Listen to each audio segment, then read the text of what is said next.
ನಮಸ್ಕಾರ ಸ್ನೇಹಿತರೆ. ಇವತ್ತಿನ ಟಾಪಿಕ್ ಡೆವಲಪ್ಮೆಂಟ್ ಅಂತ. ಡೆವಲಪ್ಮೆಂಟ್ನ ಸಿಂಪಲ್ ಆಗಿ ಹೇಳ್ಬೇಕಂದ್ರೆ, ಗೌರ್ಮೆಂಟ್ ಒಂದು ವಿಷಯದಲ್ಲಿ ಇನ್ವೆಸ್ಟ್ ಮಾಡ್ತಾರೆ, ಅದರಿಂದ ಗೌರ್ಮೆಂಟ್ಗೂ ಲಾಭ ಆಗಬೇಕು, ಪಬ್ಲಿಕ್ಗೂ ಲಾಭ ಆಗಬೇಕು. ಒಂದು ಸಣ್ಣ ಎಕ್ಸಾಂಪಲ್ ಅಂದ್ರೆ, ಗೌರ್ಮೆಂಟ್ ಒಂದು ಹೈವೇ ಮಾಡ್ತಾರೆ. ಹೈವೇ ಮಾಡಿದ್ರೆ ಸುತ್ತಮುತ್ತ ಅಂಗಡಿಗಳು ಬರುತ್ತೆ.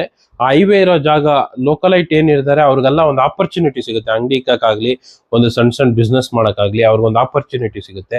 ಒಂದು ಇಂಡಸ್ಟ್ರಿ ಬಂದ್ರೆ ಆಟೋಮೆಟಿಕ್ ಆಗಿ ಸಾವಿರಾರು ಜನಗೆ ಅಲ್ಲಿ ಕೆಲಸ ಸಿಗುತ್ತೆ. ಕೆಲಸ ಸಿಕ್ಕಿದ್ರೆ ಆ ಸುತ್ತಮುತ್ತ ಏರಿಯಾಗೆಲ್ಲ ಅವಶ್ಯಕತೆ ಏನಿರುತ್ತೆ ಅದನ್ನ ಅಲ್ಲಿರೋ ಲೋಕಲ್ ಜನನೇ ಪೂರೈಸಕ್ ಟ್ರೈ ಮಾಡ್ತಾರೆ. ಒಂದು ಸಣ್ಣ ಅಂಗಡಿ ಇರ್ಬೋದು, ಇಲ್ಲ ಒಂದು ತರಕಾರಿ ಅಂಗಡಿ ಇರ್ಬೋದು, ಇಲ್ಲ ಆ ಸುತ್ತಮುತ್ತ ಬಾಡಿಗೆ ಮನೆ ಅವಶ್ಯಕತೆನ ಫುಲ್ಫಿಲ್ ಮಾಡ್ತಾರೆ. ಇದರಿಂದ ಆ ಸುತ್ತಮುತ್ತ ಇರೋರು ಆಟೋಮೆಟಿಕ್ ಆಗಿ ಡೆವಲಪ್ ಆಗ್ತಾರೆ.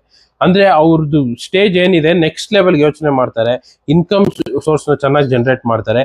ಅದೇ ತರ ಗೌರ್ಮೆಂಟ್ಗೆ ಟ್ಯಾಕ್ಸ್ ಅನ್ನೋ ಒಂದು ವಿಷಯದಲ್ಲಿ ಗೌರ್ಮೆಂಟ್ಗೆ ಸೇರ್ಬೇಕಾಗಿರೋ ಒಂದು ಇನ್ಕಮ್ ಆಟೋಮೆಟಿಕ್ ಆಗಿ ಸೇರುತ್ತೆ.